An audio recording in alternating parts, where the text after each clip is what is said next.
الذي بنعمته تتم الصالحات وأشهد أن لا إله إلا الله وحده لا شريك له وأشهد أن محمدا عبده ورسوله صلوات ربي وسلامه عليه وعلى آله وأصحابه ومن سار على نهجه واستنى بسنته إلى يوم الدين. Yang kami hormati Bapak Ibu para calon tamu Allah Subhanahu wa taala. Karena orang yang berangkat haji dan umrah, kata Nabi sallallahu alaihi wasallam, al-hujjaju wal ummar wafdullah. Para jamaah haji dan orang-orang yang umrah adalah tamu-tamu Allah. Kita bersyukur kepada Allah di pagi ini. Allah memberikan kemudahan bagi kita untuk bisa melangsungkan manasik yang kedua. Mudah-mudahan nanti kita bisa mendapatkan tambahan pengetahuan berkaitan dengan bagaimana teknis ibadah haji yang sesuai dengan panduan Nabi SAW. Dan salat dan salam semoga selalu tercurah untuk Nabi Agung Muhammad SAW atas bimbingan yang beliau berikan kepada umatnya sehingga kita bisa melaksanakan aneka rangkaian ibadah sesuai dengan apa yang Allah ridhai.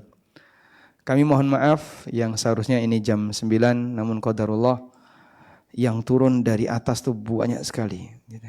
Saya nggak tahu di bawah ada apa. Begitu sampai di sini, Masya Allah, ternyata ada manasik haji. Baik, jadi kita mau membicarakan tentang beberapa catatan tentang haji yang mungkin kemarin Bapak Ibu sudah dapat penjelasan mengenai tahapan-tahapan perjalanan ya. Yang ikut manasik kemarin insya Allah hadir di sini juga kan? Atau yang kemarin ada yang nggak ikut? Nggak ikut. Materi pertama insya Allah nggak perlu diulang kan? Anda sudah mendapatkan share materinya? Nanti bisa dibaca ulang, dipelajari ulang. Sekarang kita akan memberikan rincian di masing-masing posisi. Bisa share screen? Jadi kali ini nanti Bapak Ibu akan kita tampilkan beberapa rincian sesuai dengan tanggal masing-masing. Kegiatan haji kita dimulai di tanggal 8 Dzulhijjah. Haji Anda haji apa, Pak? Haji Furoda ya. Haji Furoda. Anda akan melaksanakan haji tamattu. Tamattu itu apa? Umrah dulu, terus baru haji. Apa keunggulan tamattu? Dia bisa menjumpai sesi masa halal dalam waktu tertentu. Jadi kita akan berangkat sudah memakai kain ihram, nanti akan landing Jeddah dan langsung umrah. Enggak seperti perjalanan umrah pada umumnya. Anda ke Madinah dulu tidak. Begitu landing Jeddah langsung ke Mekah untuk umrah. Selesai umrah bisa ganti baju dan halal semuanya. Sehingga dengan adanya kesempatan ini, maka pelaksananya jadi mendapatkan kenikmatan. Kenikmatan apa? Dia punya sesi halal. Karena itulah haji ini disebut haji tamattu, karena orangnya tamatta'u artinya menikmati. Menikmati sesi halal di saat dia sudah selesai umrah. Kemudian nanti saat tanggal 8 Dzulhijjah atau hari Tarwiyah baru dimulai untuk sesi haji. Tanggal berapa kita sampai Jeddah? Perkiraan.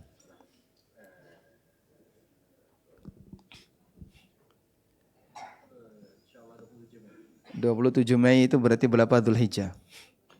27 Mei, 4 Dzulhijjah, Masya Allah.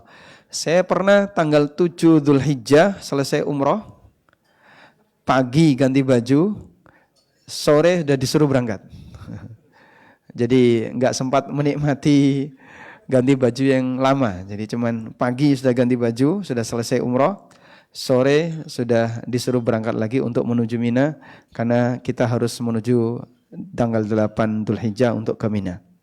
Baik. Dianjurkan bagi jamaah untuk menuju Mina di tanggal 8 Dzulhijjah di hari Tarwiyah. Kain ihram bisa dipakai ketika di Mina.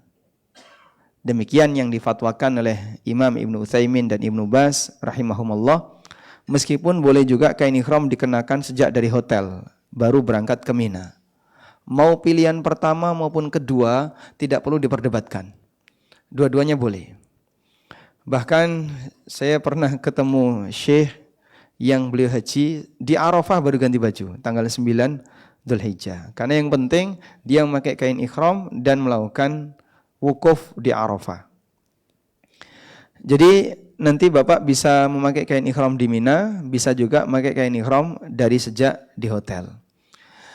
Kita mendarat di Jeddah langsung umroh, selesai umroh kembali ke hotel transit. Di situ Anda ganti baju, bebas melakukan apapun, sudah. Kalau Anda sekamar suami istri, sampai halal hubungan badan. Kemudian setelah itu di tanggal 8 menuju Mina. Nah, kita minta bawa koper kecil. Koper kecil itu isinya apa? Kain ihram, kemudian baju ganti selama 3 hari. Karena kita akan berada di Mina dari tanggal 8, 9 di Arafah, 10 kembali lagi ke Mina. Ya. Tapi malam 10-nya di Muzdalifah, 10 kembali lagi ke Mina. Nah, nanti akan bertahan dari tanggal 10, 11, 12 sampai 13. Berarti kira-kira baju 4 hari. Anda siapkan. Makanya ada koper kecil ya. Ada koper kecil. Jadi Anda dapat 2 koper, 1 koper besar untuk perjalanan dari Indonesia ke sana sebagaimana kegiatan umroh. Yang kedua koper kecil. Nah, koper kecil ini nanti untuk wadah ketika Bapak Ibu berada di Mina. Baik. Koper kecil nanti akan kita tinggal di Mina di tanggal 8 Dzulhijjah ini. Anda akan meninggalkan koper kecil itu di Mina di tanggal 8 Dzulhijjah karena tanggal 9 kita ke Arafah. Nah, tanggal 9 ke Arafah jangan bawa koper. Cukup bawa tas kecil saja atau tas ransel, isinya cuma makanan saja, minuman atau perlengkapan yang dibutuhkan semacam obat-obatan. Anda tidak perlu bawa pakaian ganti karena di Arafah Anda tidak ganti baju. Ya. Sudah? Selanjutnya, berniat dalam hati lalu mengucapkan labbaik Allahumma hajjan. Kalimat ihlal. Sejak kapan? Sejak Anda sudah ganti baju, sudah Anda ganti kain ihram. Begitu pakai kain ihram di Mina tanggal 8 ini, terus mengucapkan labbaik Allahumma hajjan. Tidak harus dipandu, insya Allah kalimatnya cukup ringkas dan mudah dihafal. Sudah hafal ya? Coba diulang. Labbaik Allahumma hajjan. Jangan dilanjut ya. Labbaik Allahumma labbaik. Itu nanti. Begitu selesai ini Anda memperbanyak talbiyah. Pada hari tarwiyah di Mina tidak ada amalan apapun selain banyak berzikir, beribadah apapun. Sementara sholat 5 waktu dilakukan dengan qashar tanpa jamak. Sholat apa saja? Zuhur, asar, maghrib, isya. Maghrib bisa diqashar.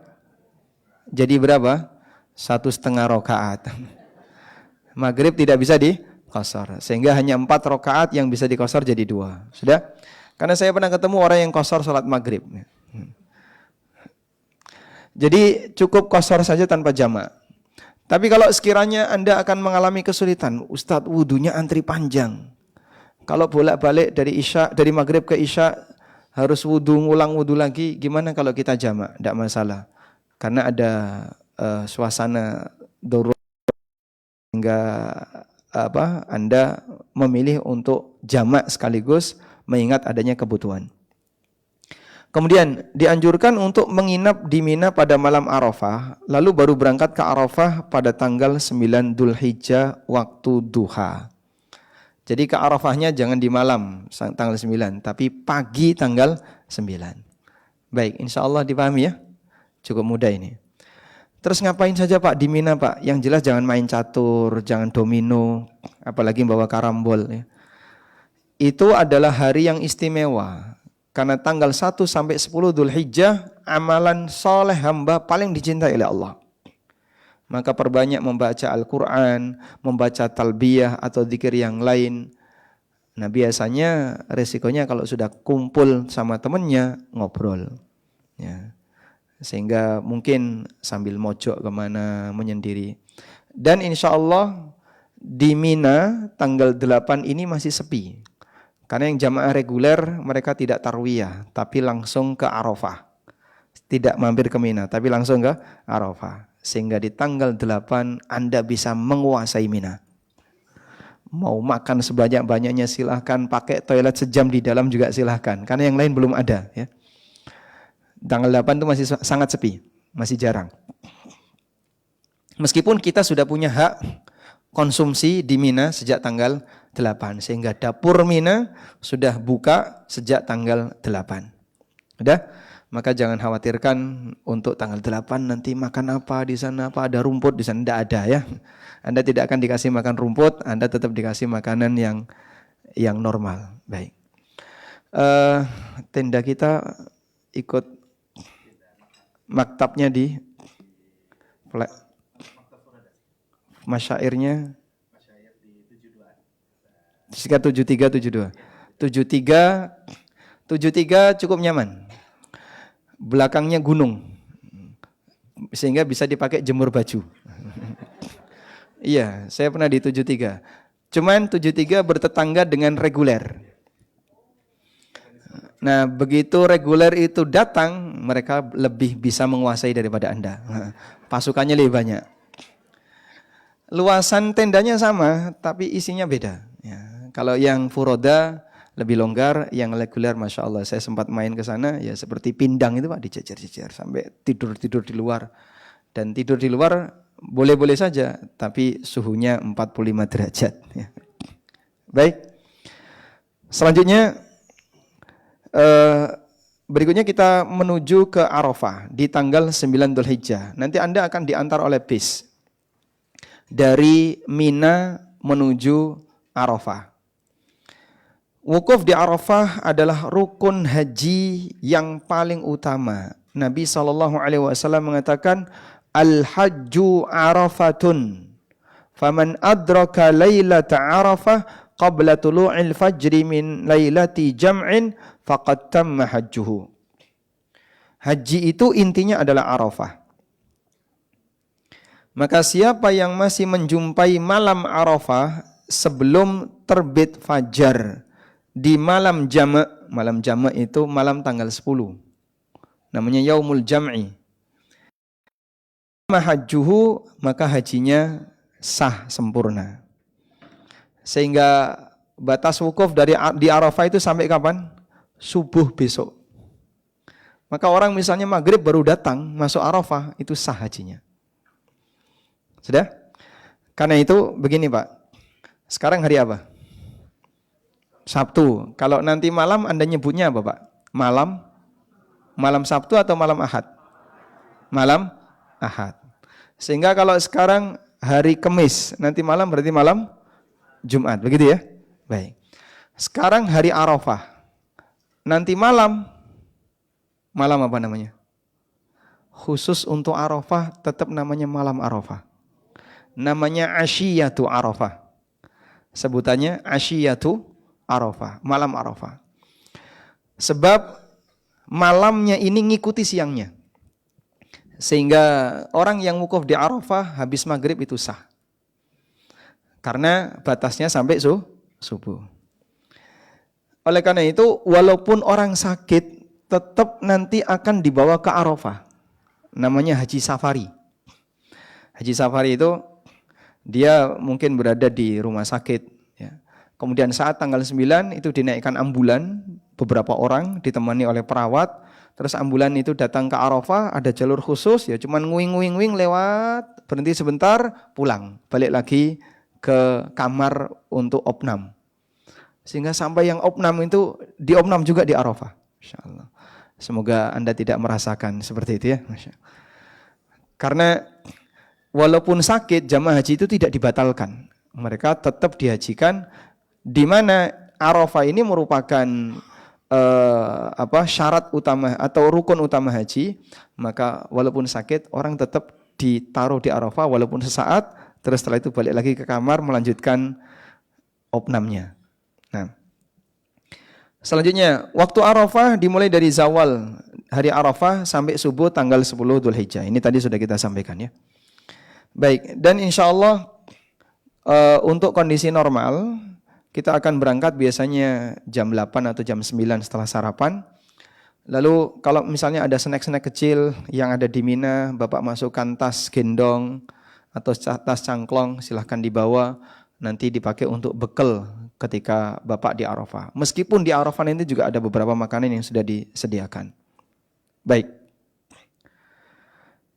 Dan ini merupakan pendapat jumhur ulama, pendapat Imam Malik, Abu Hanifah, Asy-Syafi'i, Ibnu Taimiyah, bahkan Ibnu Abdul Bar mengatakan ijma'.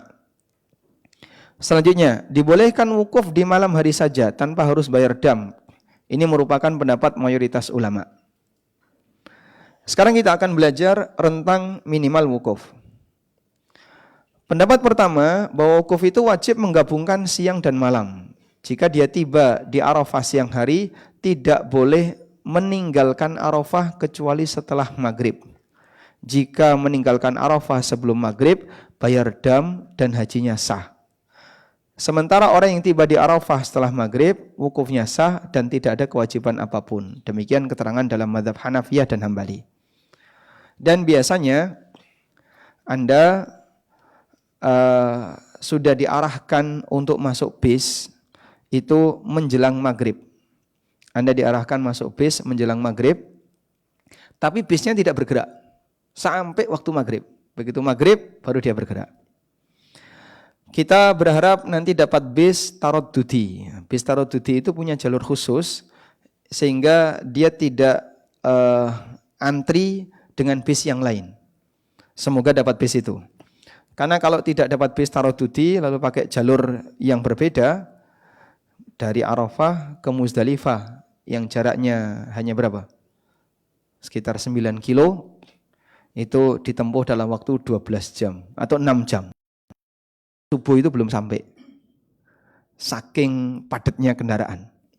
Dan kanan kiri banyak sekali orang yang jalan kaki. Terutama yang dari India, Pakistan, kemudian dari Mesir. Orang-orang yang gede-gede badannya itu banyak sekali yang jalan kaki. Nanti Anda akan melihat pemandangan yang berbeda dengan yang lain pada saat perjalanan dari Arafah menuju Muzdalifah. Sudah? Dianjurkan menggabungkan siang dan malam. Jika dia datang siang lalu dia meninggalkan Arafah sebelum maghrib, tidak harus bayar dam, wukufnya sah meskipun hanya saat. Ini mazhab Syafi'iyah. Tapi insya Allah kita nanti bisa mengikuti yang ini, sehingga Anda tetap menggabungkan siang dan malam di Arafah. Oleh karena itu menjelang maghrib di Arafah, menjelang maghrib, Bapak Ibu kita anjurkan untuk sudah berkemas dan siaga untuk naik kendaraan. Bahkan biasanya jamaah-jamaah yang lain juga sama.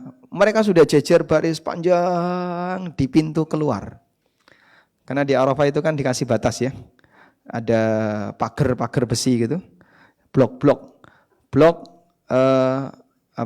operator Flynas, blok operator Masyair, blok operator Duyufur Rahman. Itu satu blok nanti ada pagar besi. Nah, di pintu keluar itu kadang sudah baris panjang. Makanya kesatuan dan kebersamaan sangat kita harapkan karena itu semuanya untuk kelancaran kegiatan kita. Bis sudah mau berangkat, Pak Paijo belum datang di toilet. Nah itu akhirnya akan menunda satu rombongan gara-gara satu orang. Makanya kalau ada urusan toilet atau ada urusan apapun disiapkan sebelum pergerakan agar nanti tidak menunda satu rombongan. Berikutnya, wukuf bisa dilakukan di semua wilayah Arafah. Dan lembah Urana bukan Arafah. Dan Masjid Nabirah bagian depan adalah di lembah Urana. Dan Nabi SAW sebelum masuk Arafah, beliau singgah dulu di lembah Urana, kemudian beliau sholat di situ, baru setelah itu beliau masuk ke Arafah dan wukuf di bawah Jabal Rahmah. Nabi SAW tidak wukuf di atas bukit, tapi beliau wukuf di bawah, dekat dengan Jabal Rahmah. Dan Rasulullah SAW mengatakan, kullu Arafah mauqif. Semua wilayah Arafah bisa dipakai wukuf. Dan nanti Anda tolong perhatikan di situ ada ada batas yang sudah ditetapkan ya. Mungkin Bapak Ibu sudah dapat mana? Sudah dapat filenya belum?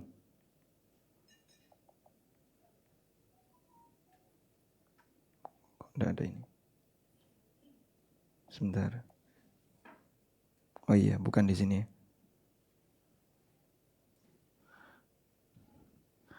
Baik, yang ini ya. Bismillah. Nanti juga ada materi itu. Nah. Ini suasana di Jabal Rahmah. Anda tidak perlu naik dan tidak perlu wukuf di atas karena akan terlalu melelahkan ya. Belum tentu ada es krim di situ ya. Nah, pastikan di dalam ini Pak. Ini adalah batasan wilayah Arafah. Kalau Bapak wukuf di luar batas ini, ya hajinya tidak sah. Sehingga pastikan Anda di dalam ini. Misalnya Bapak minta izin, boleh enggak saya keliling keluar? Silahkan. Dan terkadang ada beberapa jamaah yang pingin ke Masjid Nabi Ro, pingin ke Jabal Rahmah, pingin jalan-jalan, lihat banyak orang. Ya silahkan.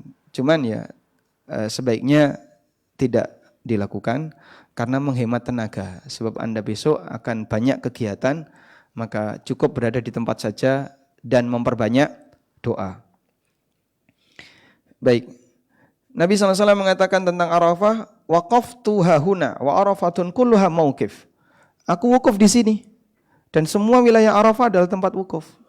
Tidak harus di bukit Jabal Rahmah, tidak harus di Masjid Namira, bagian belakang Anda bisa wukuf di tempat manapun. Baik. Selanjutnya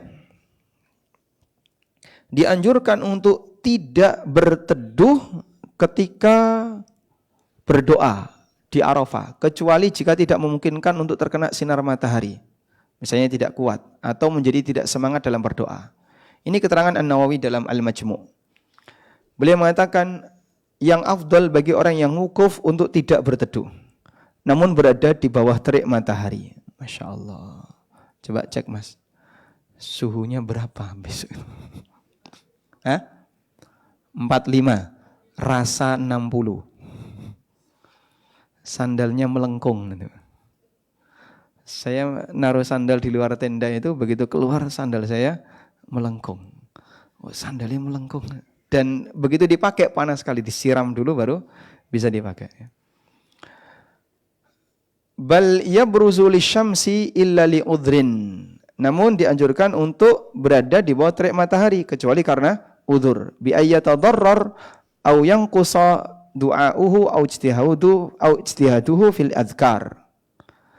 Misalnya bisa memicu sakit atau doanya jadi kurang semangat atau tidak semangat dalam berzikir sehingga gara-gara kepanasan akhirnya pingsan misalnya atau jadi enggak semangat untuk berdoa, maka silakan Anda berteduh. Kalau bisa misalnya begini. Keluar berdoa. Panasan masuk. Boleh, sehingga Anda nanti keluar masuk berkali-kali. Sambil bawa air, disiram, berdoa, siram, berdoa. Misalnya ibu membasahi sekujur jilbabnya, silahkan. Anda keluar 5 menit, insya Allah balik gosong ya. Ya, jadi seperti ini yang dianjurkan. Dan tidak dinukil dari Nabi SAW bahwa beliau berteduh ketika di Arafah, padahal terdapat riwayat Muslim di mana Nabi SAW itu ketika lempar jumrah dipayungi dengan kain. Tapi ketika di Arafah Rasulullah SAW tidak berteduh. Dan beliau berdoa dalam waktu yang sangat lama. Berapa lama beliau berdoa? Dari habis zuhur, salat zuhur jamak dengan asar, lalu berdoa sampai maghrib, kurang lebih 5 jam. Salatnya di Arafah. Enggak mungkin salat di Masjidil Haram balik Arafah, enggak ini. Salatnya di Arafah. Udah? Berapa lama Bapak berdoa paling lama? Punya pengalaman berdoa paling lama berapa lama?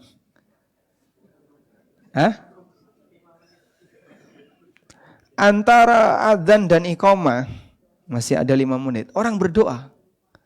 Kok gak komat-komat ya? Gak komat-komat. Dia lihat, baru masih kurang 3 menit. Kita berdoa 2 menit saja sudah merasa lama. Buktikan coba Pak. Antara adzan dan iqamah sambil Anda lihat timer itu. Paling 3 menit itu Anda sudah merasa sangat lama. Masih 10 menit, Anda berdoa 10 menit itu rasanya lama sekali. Makanya kenapa utangnya gak lunas-lunas? Karena lemah dalam berdoa. Berdoa kurang dari sekian menit, dia sudah merasa capek. Maka siapa yang sukses ketika di Arafah? Yang paling kuat dalam berdoa, paling lama dalam berdoa. Karena itu kalau Bapak Ibu punya buku doa apapun, bawa semuanya. Mungkin yang bagus bukunya Ustaz Abdul itu yang 50 ya. 50 doa-doa itu. Anda bisa beli itu, Anda bawa, nanti dibaca, karena doa itu tidak harus hafalan. Baca teks boleh. Sudah selesai Pak Ustadz, khatam 50 doa. Yang belum tentu kalau di Indonesia Anda akan membacanya sampai selesai. Sudah selesai, baleni lagi. 5 jam mungkin Anda butuh 1000 doa. Terus diulang-ulang terus. Semakin lama berdoa, makin bagus. Dan ketika kami di Arafah, ya kayak gitu, keluar masuk tenda, berdoa lama, panasan masuk tenda. Sudah agak nyaman, keluar lagi, doa lagi. Panasan masuk lagi. Ini bolak-balik keluar masuk. Karena suhunya yang panas. Kita lanjutkan. Setelah masuk waktu zuhur, dianjurkan bagi imam untuk berkhutbah. Lalu sholat zuhur dan asar jamak takdim dengan qashar di waktu zuhur. Tata caranya mirip seperti Jumatan, khutbah dulu baru sholat. Cuman khutbah di Arafah itu sudah ada khutbah di Masjid Namira. Dan apakah dianjurkan di semua tenda itu khutbah? Dalam hal ini ada 2 pendapat ulama. Ada yang mengatakan cukup 1 khutbah. Ada yang mengatakan bisa khutbah di banyak tempat. Dan saya mengalami dua-duanya.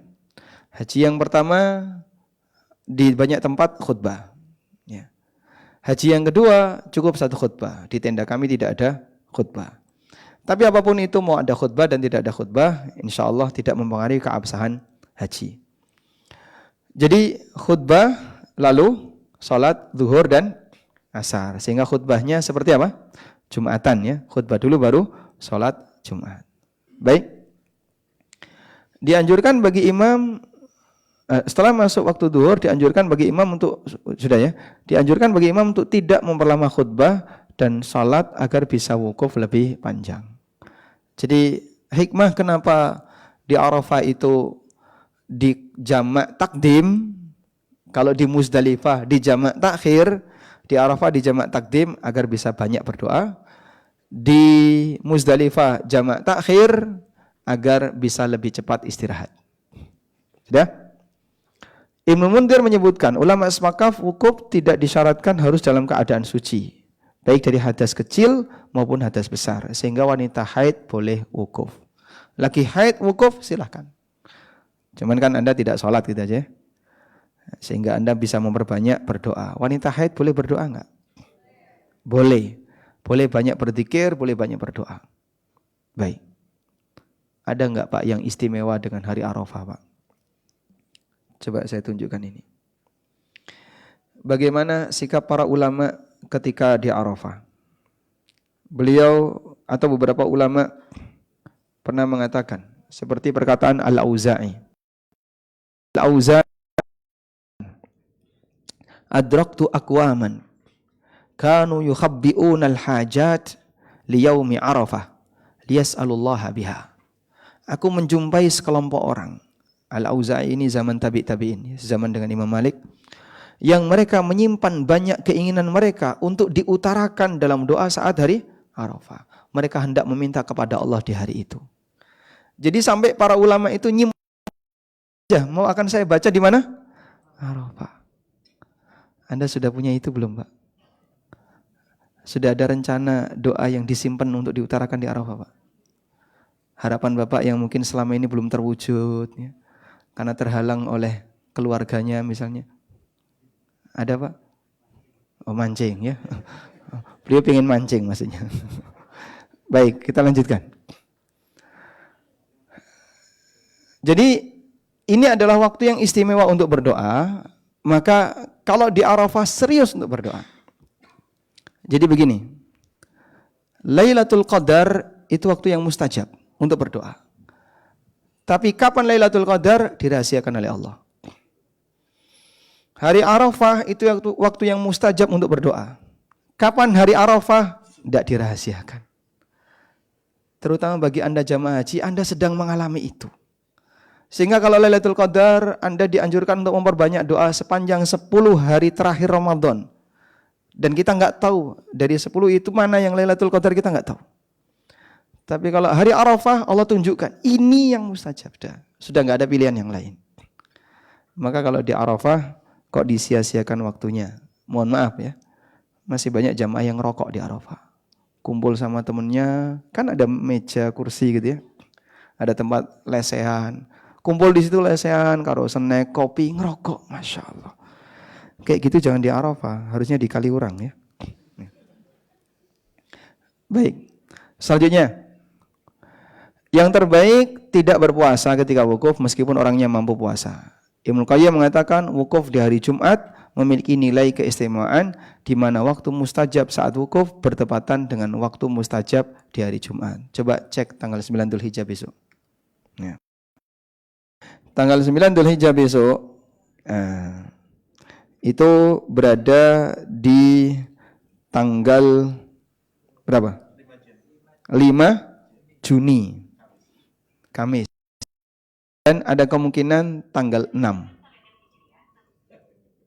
Ada kemungkinan tanggal 6, Jumat. Ada informasi dari salah satu kawan, mungkin tahun ini wukufnya hari Jumat. Mungkin ya, tapi kita nggak tahu. Kan semua tetap atas keputusan pemerintah setempat. Sehingga ini kalau berdasarkan kalender di tempat kami itu tanggal 6. Tanggal 6 itu tanggal 9 Dzulhijjah. Wallahu a'lam, jika memang betul maka Anda wukuf di hari Jumat. Semoga betul ya. Haji akbar. Persis seperti di zaman Nabi sallallahu alaihi wasallam. Masya Allah. Haji baru berapa kali, Pak? Hah? Baru pertama ini. Ini besok ini baru pertama, Masya Allah. Pertama langsung dapat wukuf Jumat, Masya Allah. Jika tepat wukuf Jumat. Di mana waktu mustajab saat wukuf bertepatan dengan waktu mustajab saat hari Jumat, terutama Jumat sore. Maka kalau pas hari Jumat, nggak ada Jumatan ya. Di Arafah nggak ada Jumatan, adanya duhur asar tadi. Tapi Anda punya kesempatan waktu mustajab yang lebih hebat. Selanjutnya, ditekankan untuk tidak meninggalkan Arafah sebelum maghrib. Syafi'iyah dan Hambali mengatakan, meninggalkan Arafah sebelum maghrib, hajinya sah tapi menyalahi sunnah. Hanafi dan salah satu pendapat dalam mazhab Syafi'i, meninggalkan Arafah sebelum maghrib, hajinya sah tapi wajib bayar dam. Dan ini yang difatwakan oleh Imam Ibnu Baz dan Ibnu Utsaimin. Malikiyah mengatakan wukuf harus melewati siang dan malam, sehingga baru boleh meninggalkan Arafah setelah maghrib. Jika tidak, hajinya batal. Nah, jadi kita sebutkan rincian seperti ini. Salah satu di antara manfaatnya adalah kalau Bapak melihat kasus yang serupa. Pak, ada teman saya kayak gini Pak, itu sah nggak hajinya? Nah, selama masih di ranah khilaf, insya Allah kita masih toleransi ya. Kalau dalam mazhab Syafi'iyah dan Hambali, hajinya sah, hanya saja menyalahi sunnah dan tidak perlu bayar dam. Selanjutnya, dalam melakukan perjalanan meninggalkan Arafah tidak perlu buru-buru. Nabi SAW mengingatkan orang yang hendak meninggalkan Arafah menuju Muzdalifah, ayuhan nas, as-sakinah, as-sakinah. Wahai manusia, tenang, tenang. Kaitannya dengan ini, Umar bin Abdul Aziz rahimahullah pernah menyampaikan sebuah pidato. Pemenang yang sejati ketika meninggalkan Arafah bukanlah yang paling cepat kuda dan ontanya, tapi pemenang yang sejati adalah yang dosanya diampuni. Jadikan kesempatan itu untuk banyak mohon ampunan kepada Allah Ta'ala. Andaikan Anda pulang dari haji hanya mendapatkan manfaat dosa diampuni, bagi kita itu sudah sangat cukup. Nah. Selanjutnya, jadi memang ada kondisi yang beragam ya. Kadang ada yang cepat sampai Muzdalifah, ada yang terlambat, bahkan ada yang nggak dapat kendaraan menuju Muzdalifah, maka harus jalan kaki dan seterusnya. Ada beragam suasana. Bukanlah sukses haji ketika ada orang yang sampai Muzdalifah lebih awal. Ya, mohon maaf, saya dapat info sebagian jamaah reguler itu dari Arafah langsung ke Mina. Sampai di Mina maghrib. Sampai di Mina maghrib kan berarti tidak menjumpai malam di Muzdalifah. Karena urutannya Arafah, Muzdalifah, Mina. Sampai di Mina sudah maghrib. Ya, insya Allah Bapak Ibu tidak akan dikondisikan kayak gitu. Sehingga kita upayakan keluar Arafah setelah maghrib. Selanjutnya, setelah sholat maghrib dan isya dianjurkan untuk dilakukan jamak takhir di Muzdalifah. Namun jika dikhawatirkan melewati tengah malam, harus segera sholat jamak dimanapun. Karena itu jika dikhawatirkan mengalami kemacetan hingga melewati tengah malam, bisa sholat maghrib jamak takdim. Demikian pendapat yang lebih kuat dan ini pendapat jumhur sebagaimana keterangan An-Nawawi.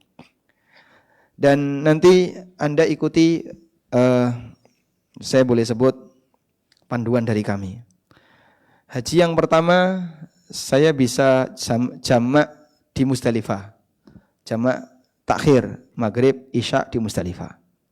Haji yang kedua saya jamak takhir tapi di Mina. Jadi nunggu isya karena nunggu bis. Kita enggak dapat bis. Jamaahnya ada yang masih muda, ada yang sudah tua. Saya enggak mungkin membuat keputusan jalan kaki. Karena akan sangat merepotkan. Dan untuk naik bis itu rebutan. Ya. Akhirnya kita tunggu. Karena kalau naik rebutan Pak bisa terpisah. Ya. Sebagian sudah naik, sebagian turun. Yang naik nggak bisa turun, yang di bawah belum tentu bisa naik. Wah nanti hilang kececer gimana? Tetap harus jaga kebersamaan. Sehingga dalam posisi itu kita bertahan di Arafah sampai masuk Isya. Kurang lebih jam 8:30. Isya, terus sholat maghrib, Isya, jamaah saya minta makan malam semuanya. Makan malam, tunggu sampai ada bis yang kira-kira bisa kita tumpangi. Alhamdulillah, mungkin sekitar jam 9 ke atas dapat bis, kita berangkat. Sebelum masuk Muzdalifah sudah subuh. Di Muzdalifah di depan, kita masih di sini, sudah masuk subuh, saking antrinya. Nah seperti itu kondisional ya. Kadang Anda menjumpai suasana nyaman, kadang tidak nyaman. Tapi saya minta ikuti satu komando. Pak Ustadz katanya yang sunnah sholatnya di Muzdalifah. Iya, tapi kondisional. Dalam posisi tertentu ketika itu tidak memungkinkan, ya, jangan Anda paksakan. Memaksakan itu, Anda bisa jadi akan sholat di atas kendaraan. Maka lebih milih gimana? Salat di darat, ya, di bawah, bukan di atas kendaraan. Sehingga salatnya di Arafah, salat baru berangkat. Ya, meskipun dianjurkan salatnya di Muzdalifah. Cuman kan kita tidak bisa memprediksi sampai enggak di Muzdalifah. Baik. Dibolehkan untuk salat maghrib dan isya di atas kendaraan jika tidak memungkinkan untuk turun. Demikian fatwa Ibnu Utsaimin. Jadi saat macet-macetnya bis itu, kanan kiri penuh dengan bis, di luar jalur kendaraan banyak orang lewat. Pilihannya ketika waktu sholat, turun semua untuk sholat, tapi mungkin hilang. Atau sholat di atas kendaraan. Dan kami biasanya memutuskan lebih baik sholat di atas kendaraan. Insya Allah bis di Mekah kan ada toiletnya ya. Dan toiletnya bersih. Oleh karena itu meninggalkan Arafah, naik bis, pastikan Anda bawa air. Dan yang kedua, jika Anda punya untuk buang kencing yang portable itu, Pispot, pispot kecil. Jadi isinya gel. Begitu terisi air kencing, dia langsung diserap oleh gel tadi. Dulu ada salah satu jamaah yang bawa itu, sehingga dia buang air pakai itu. Ya. Kalau misalnya Anda mau bawa itu silahkan. Ya. Tapi kalau bisa nahan tidak kencing dari mulai Arafah sampai Musdalifah besok subuh, ya, walhamdulillah. Baik, selesai sampai di sini. Ada yang mau disampaikan sampai di sini? Fokus yang ini dulu ya. Dua ini dulu. Tidak ada? Silakan Bapak. Waalaikumsalam warahmatullahi wabarakatuh.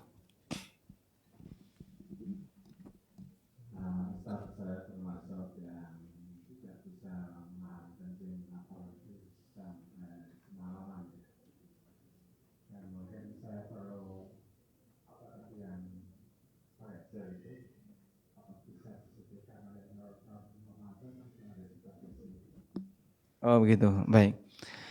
Nah untuk perlengkapan yang sifatnya pribadi, maka seperti obat-obatan, kemudian penampung air kencing dan seterusnya, itu nanti jamaah yang membawa sendiri, tidak disediakan oleh travel.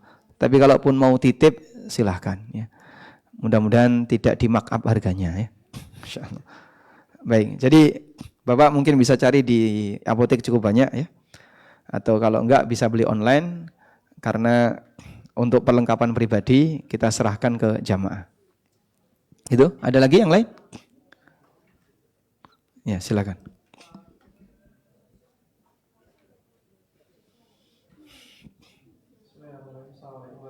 Waalaikumsalam warahmatullahi wabarakatuh.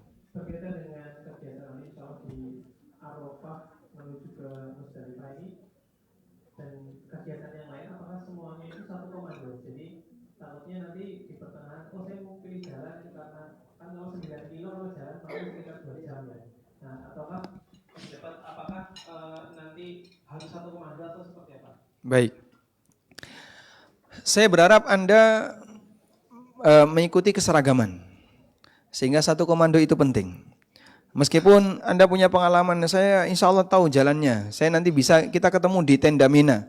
Mungkin saja. Cuman sangat tidak disarankan. Karena kebersamaan itu penting. Sehingga menenangkan terutama bagi pembimbing ya. Jamaah saya aman, komplit, tidak ada yang tercecer. Tapi kalau sekiranya Anda saya pengen sekali tetap jalan kaki dan resiko ditanggung sendiri, silahkan. Cuman nanti kalau terjadi sesuatu, barangkali sisi resikonya akan lebih banyak dibebankan pribadi. Tapi ya tetap juga nanti akan melibatkan para pembimbing dan petugas ya, karena harus nyari di mana. Ini satu cerita. Kalau nggak salah rombongannya Ustadz Subhan Bawazir. Itu di tanggal 10 Dzulhijjah.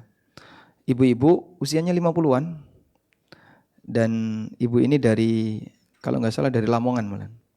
Berangkat sendiri tanpa mahram. Waktu itu beliau sakit. Terus berangkat dari tenda maktab menuju Jamarot. Nah, terus karena sakit, entah berhenti di mana. Setelah itu nggak ada kabar. Ditemukan tanggal 14 atau tanggal 15. Dalam keadaan sudah meninggal. Nah. Dan ketemunya di mana? Di kamar mayit.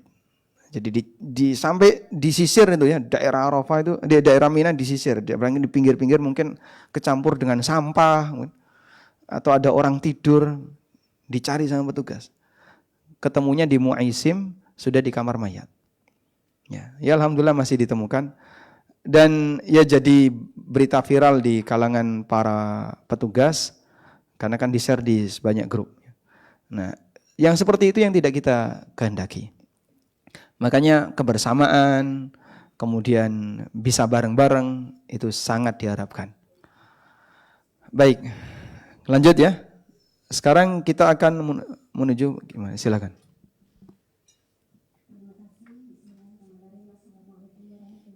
Waalaikumsalam warahmatullahi wabarakatuh.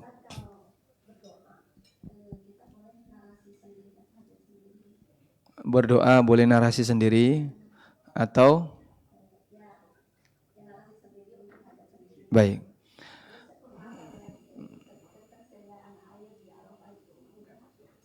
Baik. Berdoa bolehkah pakai bahasa sendiri, pakai bahasa Indonesia? Boleh ya. Dianjurkan berdoa itu pakai doa dalam Al-Quran. Sebutkan contoh doa dalam Al-Quran.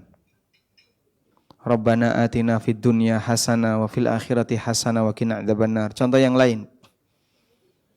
Rabbana hablana min azwajina wa dzurriyyatina qurrata a'yun. Contoh yang lain. Rabbi ja'alni muqimas salati wa min dzurriyyati. Doa dalam Al-Quran itu terbaik. Karena itu yang diajarkan oleh Allah yang mengabulkan doa kepada hambanya yang meminta doa. Sehingga Allah Subhanahu wa taala mengajarkan kepada kita apa saja yang penting untuk diminta. Lihat dalam firman-Nya. Yang kedua, doa Nabi sallallahu alaihi wasallam itu juga doa yang terbaik. Kemudian kalau Bapak Ibu tidak menemukan redaksi dalam dalil Al-Quran maupun hadis, terus saya ingin berdoa dengan teks seperti ini, dalilnya ada nggak Pak? Wah kayaknya nggak ada. Misalnya Anda berdoa, ya Allah, saya mohon kepadamu agar suami saya tidak poligami, misalnya. Itu cari di Quran kan nggak nemu Pak ya? Bapak ketemu kayak gitu nggak Pak? Nggak. Ya. Makanya yang kayak gitu hanya bisa pakai teks pribadi. Nah, baru di titik itu silahkan pakai doa dengan teks pribadi. Udah? Baik, sekarang kita sambung ke Muzdalifah. Mabit di Muzdalifah merupakan wajib haji. Ini merupakan pendapat Imam 4 madhab. Jika ditinggalkan maka wajib bayar dam. Sementara sebagian ulama menyebutnya sebagai rukun. Di Muzdalifah ada 2 kegiatan yang perlu dibedakan. Ada mabit, ini berarti bertahan di waktu malam, dan ada wukuf, ini bertahan setelah subuh. Jadi ada wukuf di Muzdalifah. Wukuf di Muzdalifah itu terjadi kapan? Ketika orangnya bertahan setelah subuh sampai menjelang terbit matahari baru berangkat menuju Mina.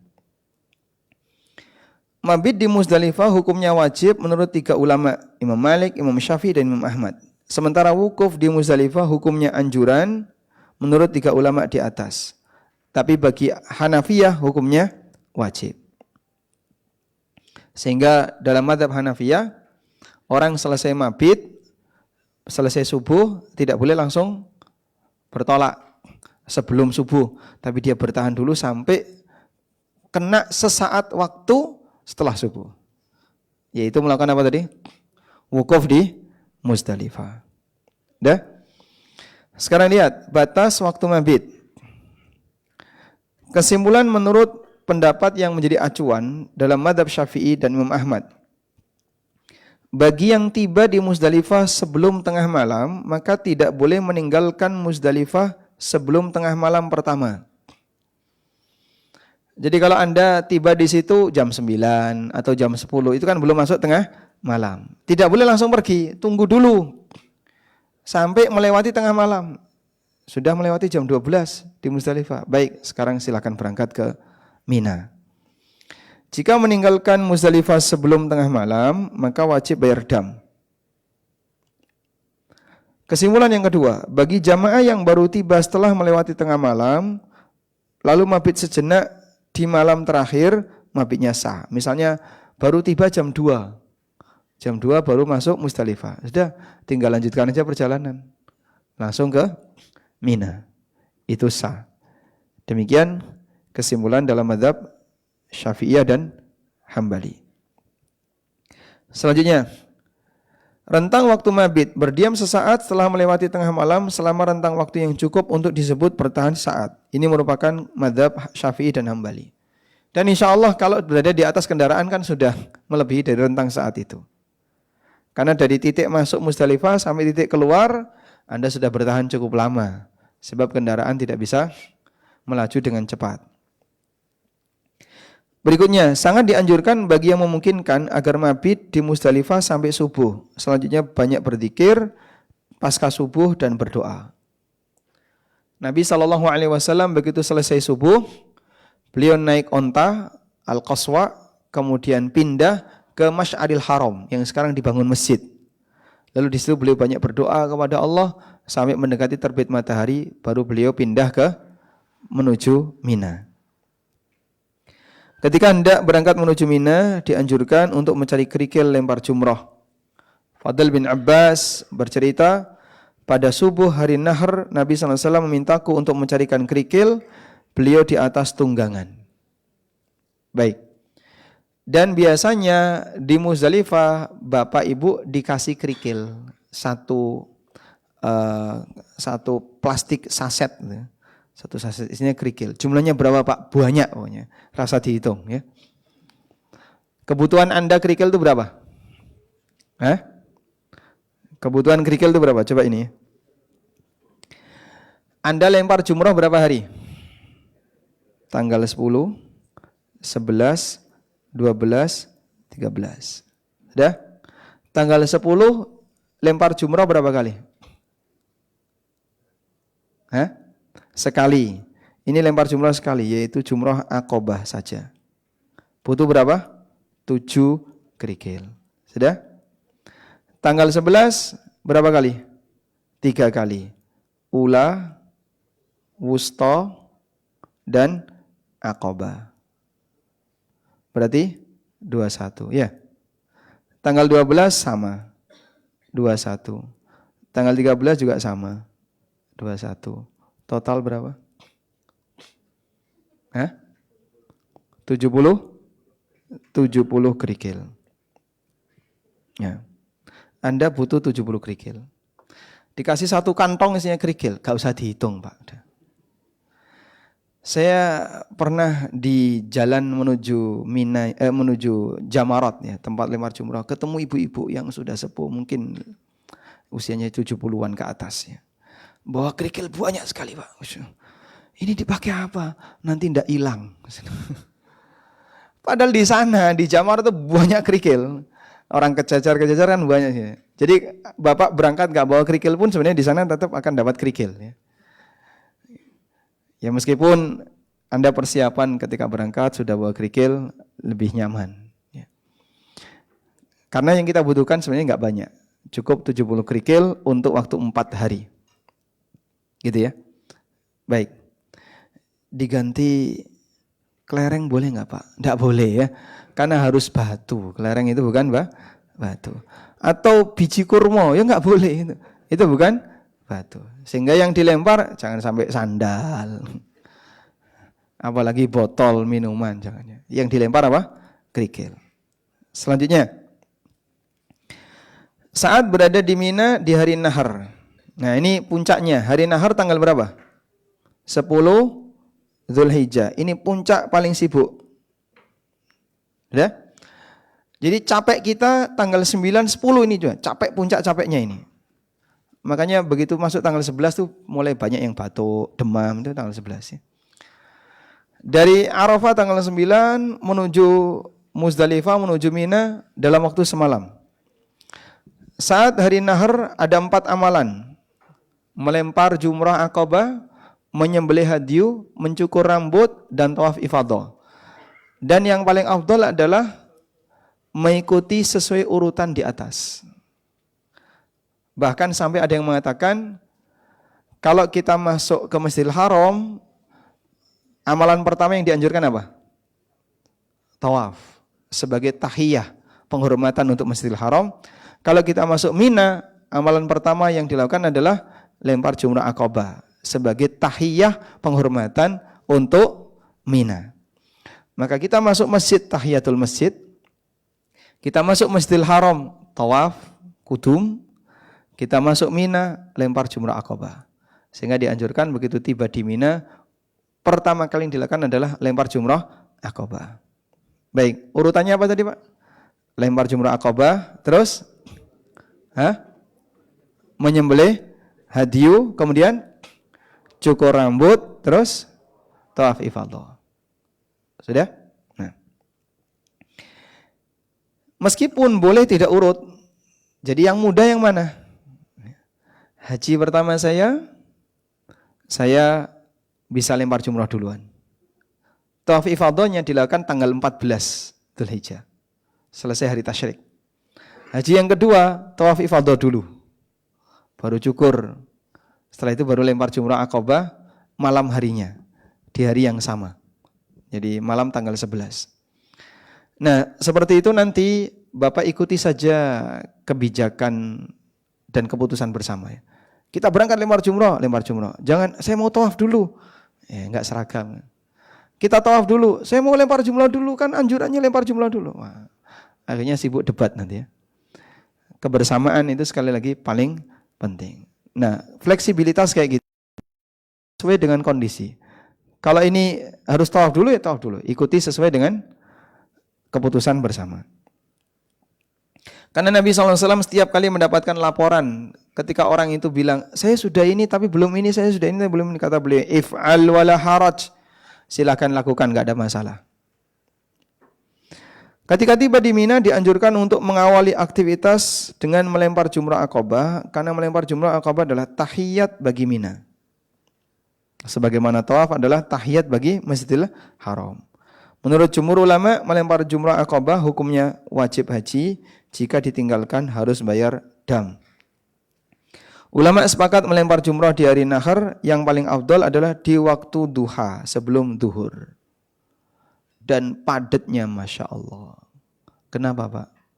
Karena saking banyaknya yang lempar jumrah di satu titik saja. Aqabah saja. Baik, lempar jumrah Aqabah.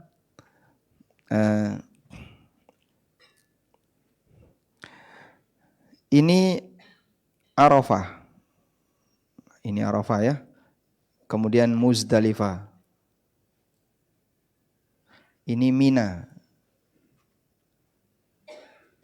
Udah. Di Mina ini kita akan melakukan lempar jumrah Aqabah. Posisinya kurang lebih di sini. Di sini Aqabah. Di sini Mekah, Masjidil Haram. Baik.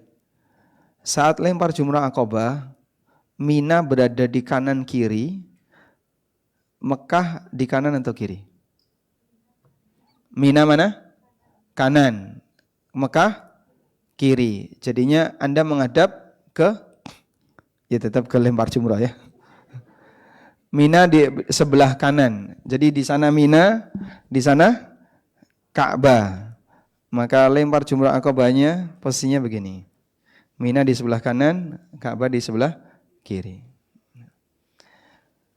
Tapi kalau tidak memungkinkan, di sini paling banyak orang, bentuknya oval kayak gini ya. Di sini paling banyak orang, Pak. Karena orang habis lempar jumrah kan dia mundur balik arah. Ini maju, ini mundur, tabrakan. Makanya ya perlu diwaspadai kayak uyel-uyelan ketika Anda tawaf tapi padatnya. Cuman kan tawaf satu jalur. Bapak pernah tawaf terus diserobot orang nyebrang? Hah? Ya kurang lebih seperti itu. Anda sedang tawaf satu jalur, ini ada orang nyebrang. Nyebrang itu kan cuma mutus gini. Ini enggak nyebrang. Anda maju, ini mundur. Ya kadang ya harus terpisah suami istri. Karena masing-masing harus menyesuaikan. Baik. Tawakkal 'ala Allah, mudah-mudahan dikasih kemudahan. Batas awal dan batas akhir ini ya. Ulama beda pendapat mengenai batas waktu awal melempar jumrah Aqabah. 1, tidak boleh sebelum terbit matahari. Ini pendapat Mujahid, Ats-Tsauri dan An-Nakhai. Tabi'in dan tabi'in ya. Kemudian boleh setelah subuh, setelah terbit matahari. Boleh setelah subuh sebelum terbit matahari. Ini pendapat Abu Hanifah, Imam Malik, Ishaq bin Rahuya, Ibnu Mundir, dan salah satu riwayat dari Imam Ahmad. Jadi seperti kasus tadi, dia sudah mabit di Muzdalifah, masuk tengah malam, jam 2 berangkat ke Mina. Sampai Mina sebelum subuh berangkat ke Jamarat untuk lempar jumrah. Di situ belum subuh, boleh nggak melempar? Nah, ini adalah rentang boleh dan tidaknya. Pendapat yang ketiga, boleh setelah melewati pertengahan malam, meskipun yang afdol setelah terbit matahari.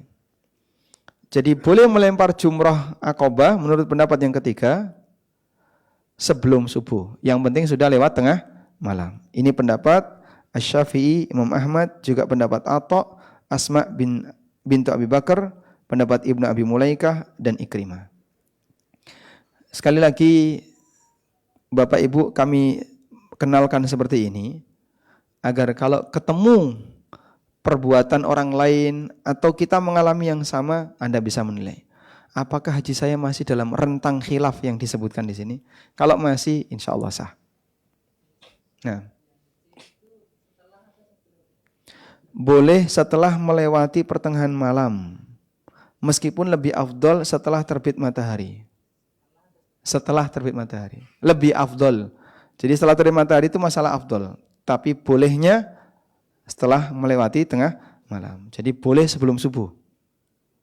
Misalnya subuh jam 5, lempar jumrohnya jam 4. Sah enggak? Sah. Tapi lebih afdol kamu tunda sampai terbit matahari baru ngelempar. Gitu? Baik. Masing-masing membawakan dalil dengan kesimpulan yang berbeda-beda, sehingga sekali lagi tujuannya adalah agar kita bisa menudukkan apakah haji yang kita lakukan itu sah atau tidak dengan melihat adanya perbedaan pendapat ini. Berikutnya, batas akhir melempar jumrah Aqabah adalah maghrib di hari tasyrik terakhir. Maghrib di hari tasyrik terakhir.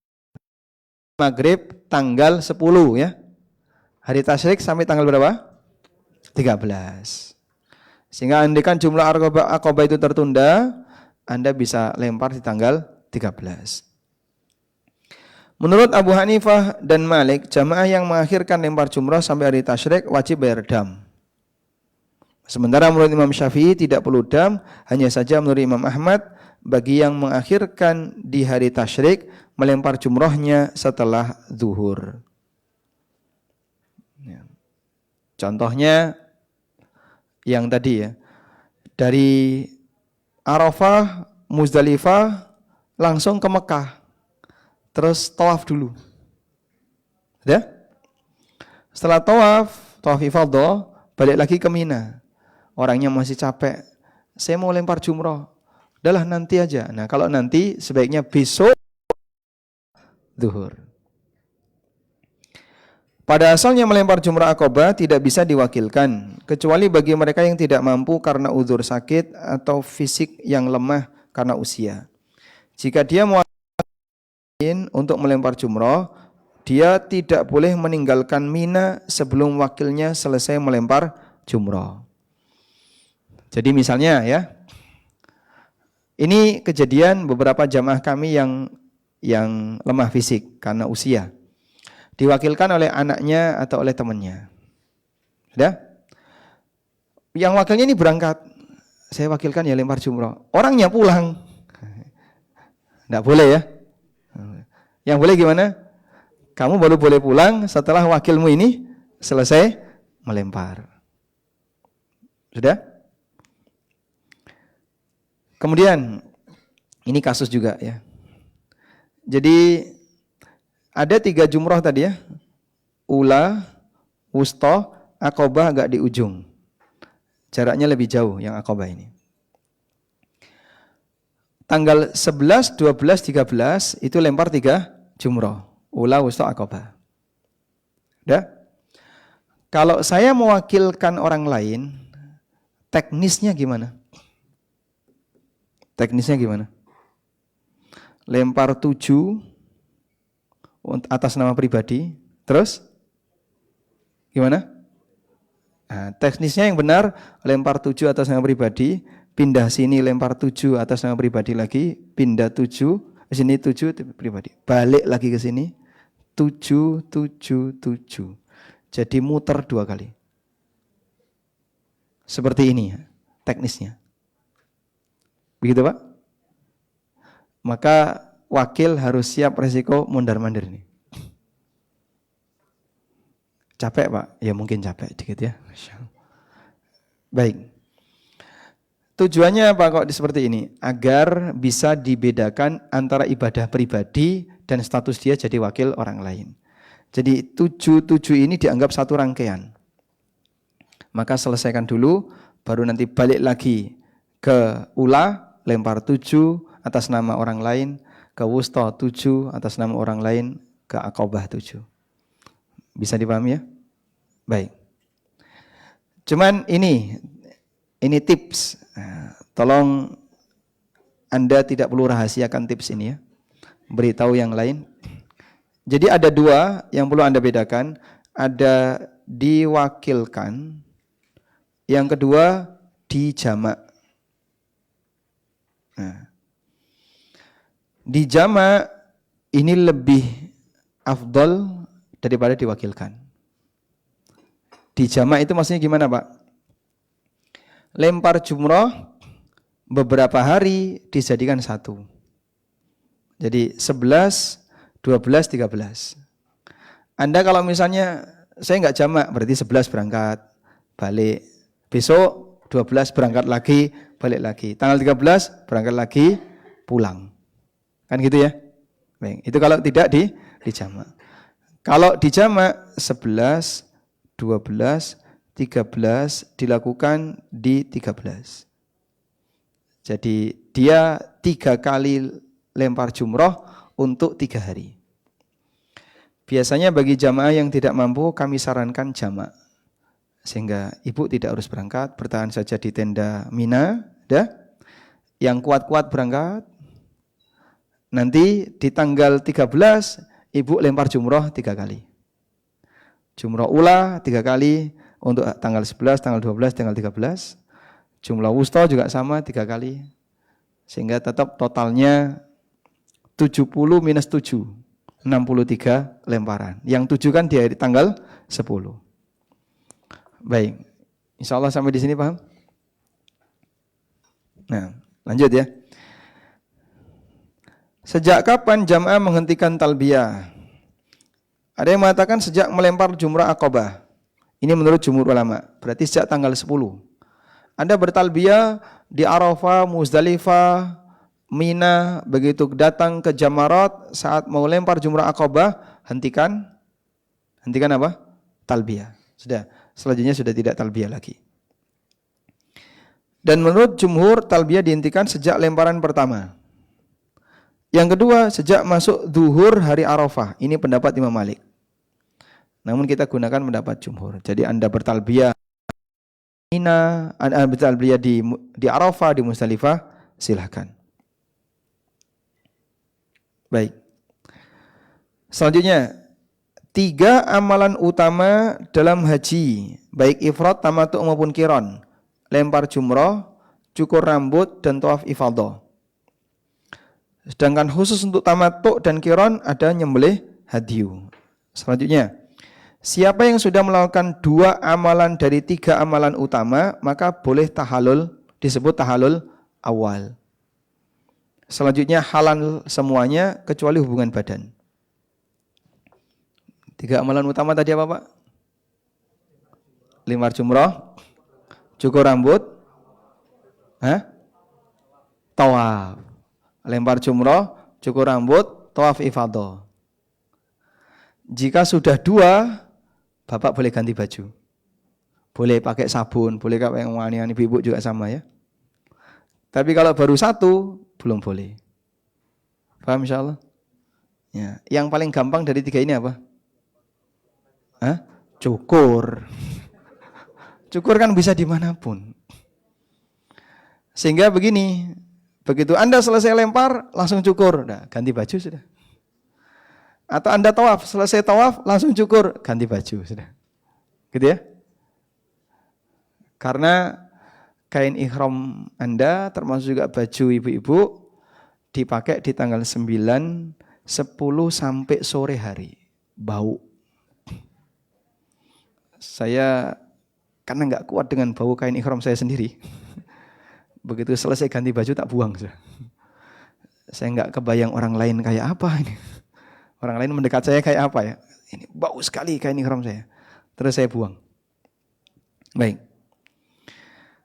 Dan kalau sudah melakukan 3 amalan utama di atas, maka berarti dia sudah tahallul tsani. Jadi kalau sudah apa? Lempar jumrah, terus sudah tawaf ifadah, sudah, lalu Anda bareng suami istri ke hotel dan melakukan hubungan badan boleh. Jika sudah 3 ini. Mafhum insyaallah? Baik. Walhamdulillah. Ada yang mau disampaikan? Kegiatan di Mina mungkin agak sedikit rumit. Silakan.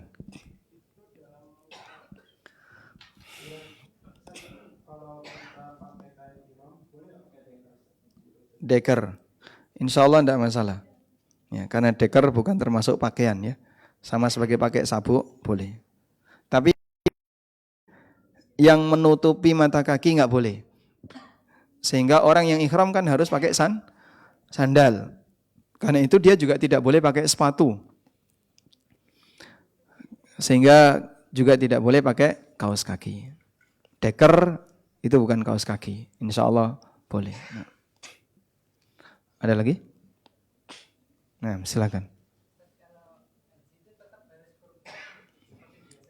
Haji apakah harus korban? Bapak nanti bayar hadiu di sana. Bukan korban, namanya hadiu. Tapi kalau di tanah air mau korban ya boleh-boleh saja. Meskipun yang sunnah cukup dengan hadiu di sana. Karena Nabi SAW ketika haji beliau tidak korban di Madinah. Walaupun beliau rutin korban sebelum haji. Nah, silakan. Yang sini Mas.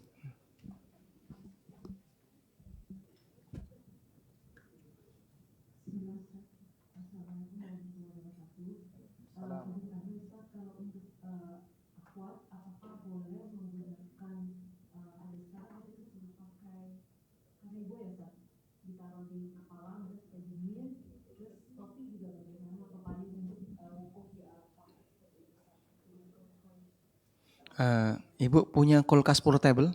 Masya Allah. Ya.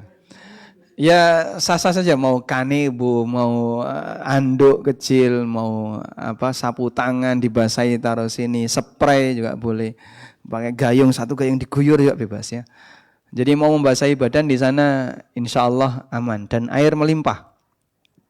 Air minum yang gratis tuh banyak sekali. Kadang ada satu truk, satu box ya, truk box itu isinya air semuanya, gratis.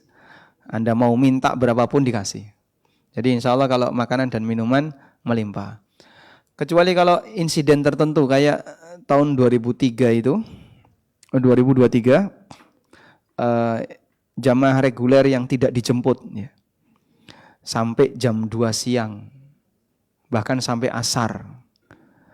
Sampai mereka kehabisan air, terus nemu-nemu air di jalan itu. Ya itu karena saking lamanya. Ya itu kesalahan saja. Kalau mudah-mudahan nanti tidak terjadi pada siapapun. Udah?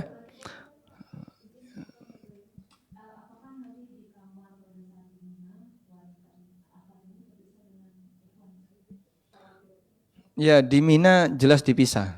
Ya di Mina di Arafah dipisah. Dan tergantung nanti maktabnya. Biasanya ada maktab yang laki perempuannya dipisah jauh. Ada maktab laki dan perempuannya cuma disekat. Sehingga ini yang laki-laki, ini yang perempuan, tapi satu grup. Ada yang dipisah jauh. Dipisah jauh itu seperti Anda masuk pondok pesantren. Ini pondok putra, ini pondok putri. Nah yang di dalam ini nanti di grouping lagi. Grup Indonesia. Ya, campur-campur dengan travel yang lain. Tapi ada yang jadi satu ruangan gini, grup travel Ramadan, satu ruangan gede. Terus disekat. Sebelah kanan kiri Bapak Ibu. Tergantung nanti kita ada di maktab mana. Kalau informasi adalah 73, itu berarti masyarik. Masyarik itu jadikan satu tenda. Ini untuk satu grup travel. Terus nanti disekat. Sebelah kanan kiri putra putri gitu. Kalau yang sah, ya, Anda sudah masuk pondok putra, ini pondok putri sudah. Nah, yang plenas ini ibu-ibu nggak pakai jilbab nggak apa-apa, karena wilayah itu putri semuanya. Kalau yang masyarik nggak bisa lepas jilbab. Cukup? Ada lagi? Nah. Apa? Definisi yang memakai wangi-wangian. Ya, jadi kalau mau pakai sunblock, sunscreen, terus apa lagi? Nih, deodoran, tapi jangan glass block ya. Anda mau pakai itu semuanya boleh, tapi sebelum dimulai ihramnya. Jadi di tanggal 8 sebelum mengatakan labbaik Allahumma hajjan, nanti dikasih sunblock ya 5 cm atau berapa. Itu akan meleleh dengan sendirinya. Sehingga tinggal 2 mili. Begitu? Nah, silakan Pak duluan.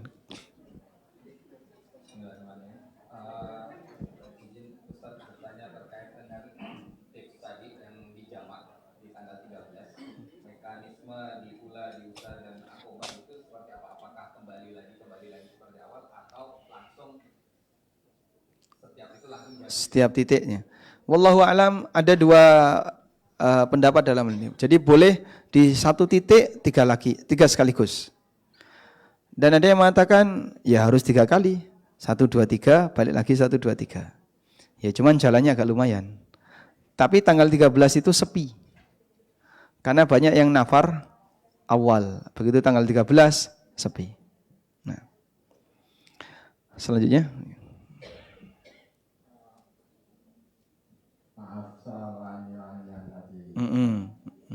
Saya kan kena salah kecepet, saya sering pakai Yoko.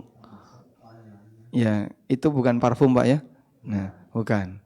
Itu obat ya. Ya, seperti balsem itu bukan parfum ya. Ya. Makanya orang sehat bau wangi, orang sakit mampu balsem. Nggih. Boleh. Nah, insyaallah tidak masalah. Itu bukan parfum. Nanti akan dijelaskan lebih detail oleh Dr. Arif ya tentang balsem yang paling bagus. Ini beliau sudah berpengalaman. Ini masih ada tawaf ifadah. Mau dilanjut atau besok manasik ketiga? Nah, Pak Dokter sudah ngantri di sini. Masya Allah. Nanti saya kualat ini. Baik, kita lanjut dulu ya yang tawaf ifadah. Tawaf ifadah, afadha yafidu itu artinya bertolak. Tsumma afidu min haitsu afadhan nas. Kemudian bertolaklah kalian sebagaimana masyarakat bertolak. Disebut tawaf ifadah karena dia bertolak meninggalkan Mina menuju Mekah untuk tawaf. Tawaf ifadah termasuk rukun haji berdasarkan ijma' ulama. Jika ditinggalkan hajinya batal. Waktu yang paling afdal tawaf ifadah adalah tanggal 10 Dzulhijjah setelah lempar jumroh, kemudian cukur dan menyembelih hadi yang tadi sudah kita sebutkan ya. Selanjutnya batas awal tawaf ifadah. Ulama beda pendapat. Lihat batas awal dulu, batas awal. Ada yang mengatakan setelah masuk tengah malam tanggal 10 Dzulhijjah. Ini pendapat Imam Ahmad dan Imam Syafi'i. Seperti contoh tadi. Ada jamaah dari Arafah langsung ke Mekah. Sehingga dia lewat Muzdalifah, cuman lewat saja. Sampai di Mekah sebelum subuh, langsung tawaf.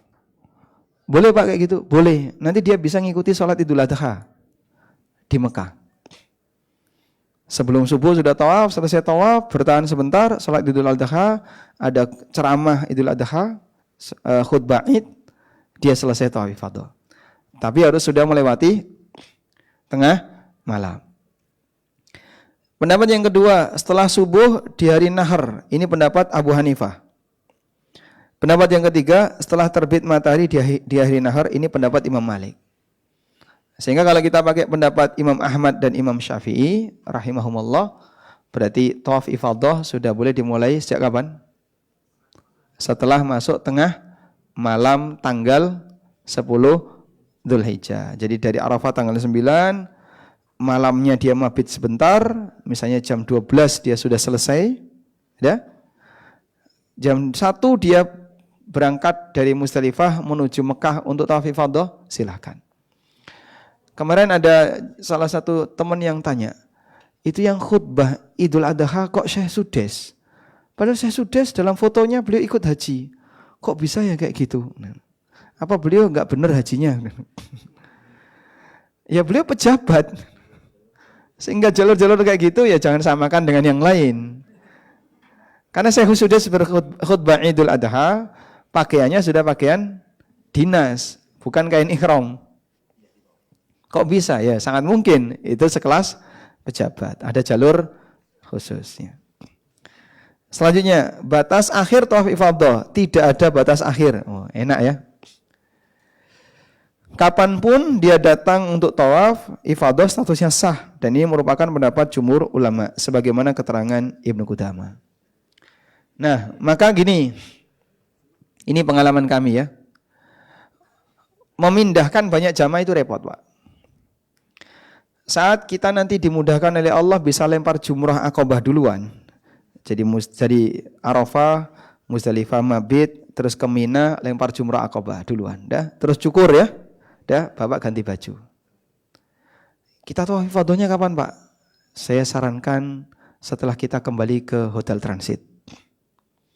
Jadi selama 4 hari itu fokus saja di Mina, sudah. Biar nggak bolak-balik.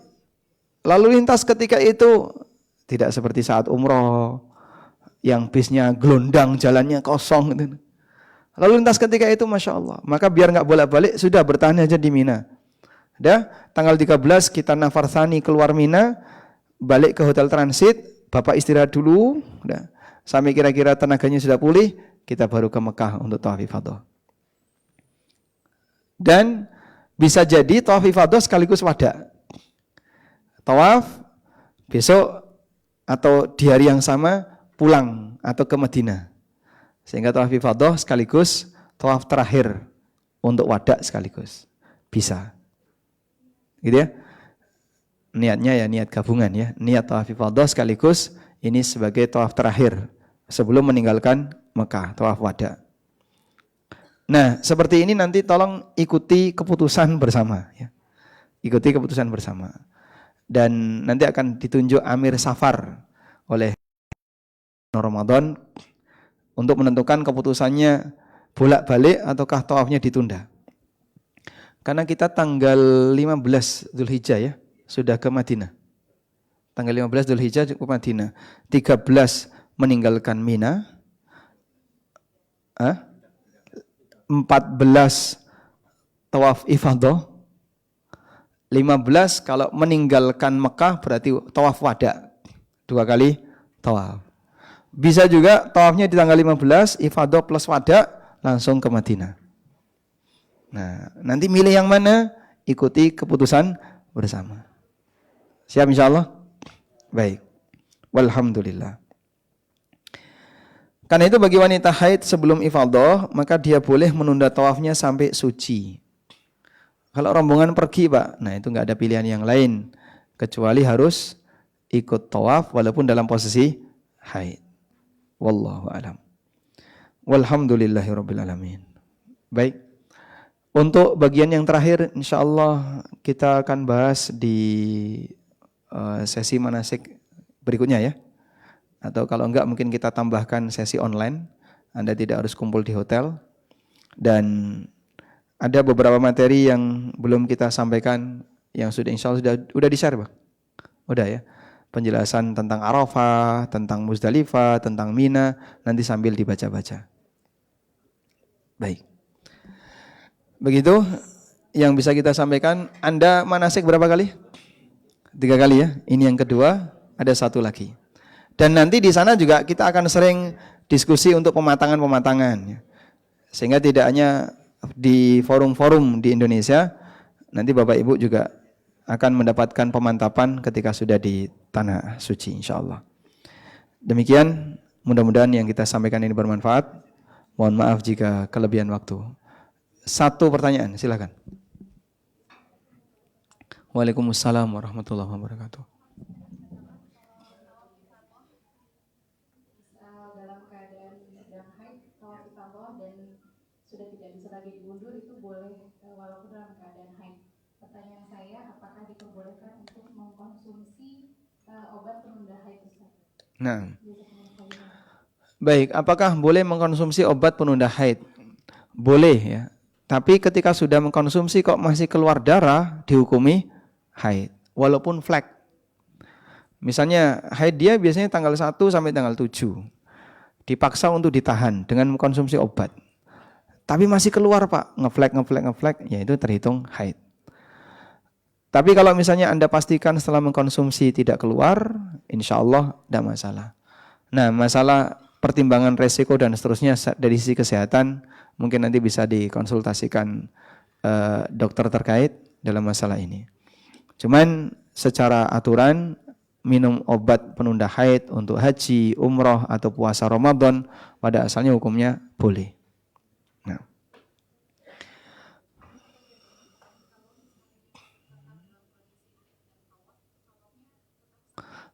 Dalam kondisi haid terus tawaf ifadah, jika terpaksa sah, dan itu pendapat Syekhul Islam Ibnu Taimiyah. Batasan terpaksanya tadi ya, dia sudah tidak punya kesempatan lagi untuk bertahan di kota Mekah. Jadi saat Nabi SAW mau meninggalkan kota Mekah, tiba-tiba beliau dapat kabar Sofiyah haid. Kemudian beliau mengatakan, wah nanti dia akan menunda perjalanan pulang kita. Lalu sahabat mengatakan, istri yang lain mengatakan, ya Rasulullah, beliau sudah ifadah, alhamdulillah. Terus beliau berangkat. Karena wanita haid berarti tinggal satu yang belum. Tawaf apa? Wada. Tapi untuk wada bagi wanita haid tidak wajib. Wanita haid tidak harus tawaf wada. Baik. Namun orang sakit tetap tawaf wada. Di atas kendaraan. Ya? Ummu Salamah menjelang kepulangan, beliau sakit. Lalu menyampaikan kepada Nabi SAW, beliau sakit dalam posisi belum wada. Akhirnya Nabi SAW minta kepada Ummu Salamah, pada saat nanti kami sholat subuh, kamu lakukan tawaf wada di atas kendaraan. Akhirnya Ummu Salamah tawaf sambil naik onta. Di waktu sholat subuh berjamaah. Sudah? Jadi terasa lebih ringan, selesai, terus ikut pulang. Wallahu a'lam. Baik, mungkin itu. Dan insya Allah nanti masih banyak kesempatan terbuka untuk diskusi di grup. Kita belum di grouping ya? Di WA, belum ya? Belum ada grup WA. Nunggu lunas dulu gitu ya.